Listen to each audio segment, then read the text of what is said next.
Took a jury less than 2 hours to find Colin Gray guilty of all 27 charges against him. Colin, he gave his son Colt access to a gun. Colt is accused of using that gun to kill 4 people and injure several others at Apalachee High School during a mass shooting in 2024. We know that this shooting, it killed math teachers Christina Ermy and Richard Aspinwall, who was also a football coach. 2 students also killed here, Christian Angulo and Mason Schermerhorn, both just 14 years old. We do have team coverage tonight on this verdict. 11 Live's Grace King joining us live from the Barrow County Courthouse. Grace, jurors reaching their verdict quickly. What was it like inside the courtroom? Well, you could just feel a lot of nervous energy in the courtroom this morning as everyone awaited that verdict, then just a release of emotions. Now, the jurors' quick timeline made it clear, though, they had no doubt that Colin Gray should have and could have prevented the tragedy at Apalachee High School. In Barrow County, not a day goes by without wondering why. But a panel of 12 jurors didn't spend much time on that question. In less than 2 hours, they decided Colin Gray, the father of accused Apalachee High School shooter Colt Gray, was criminally responsible. Count 1, murder in the second degree.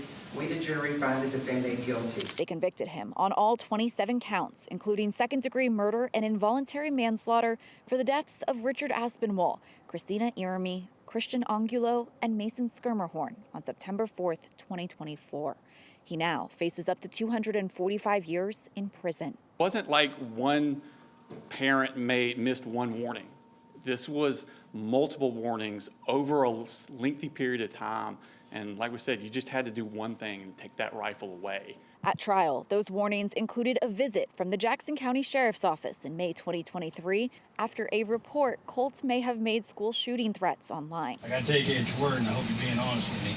It also included texts from Colt that showed his questionable mental state, like one that read "the blood is on your hands," and a shrine in Colt's bedroom filled with photographs and news articles of the shooter convicted in the mass murder at Marjorie Stoneman Douglas High School in Parkland, Florida. How do you allow those pictures on your child's wall and not question it further? Prosecutors say Colin Gray knew about these warning signs and began asking for help for Colt in the weeks leading up to the shooting, describing his son to one therapist as someone with anger, anxiety, and quick to be volatile.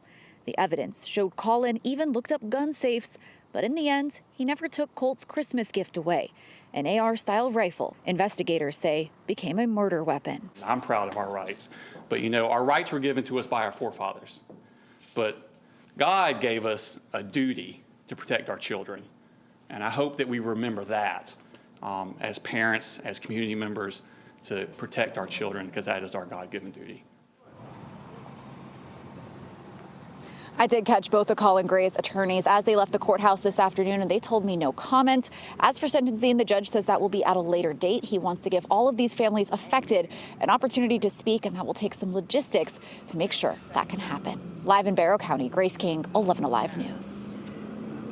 Our thanks to Grace for that, and I'm glad that she pointed that out, because while we are following this case, we are following those who are convicted, we are following the accused shooter, it is the families that are impacted and will be impacted by this forever. Yeah, the community forever changed because of it, and more to come, of course, if and when Colt Gray stands trial as well. That's right. Well, after the verdict was reached, Grace explained this a little bit. We did reach out to the families of the victims who were killed to give them a chance to share any message if they would like to. They told us right now it is just too emotional to speak today.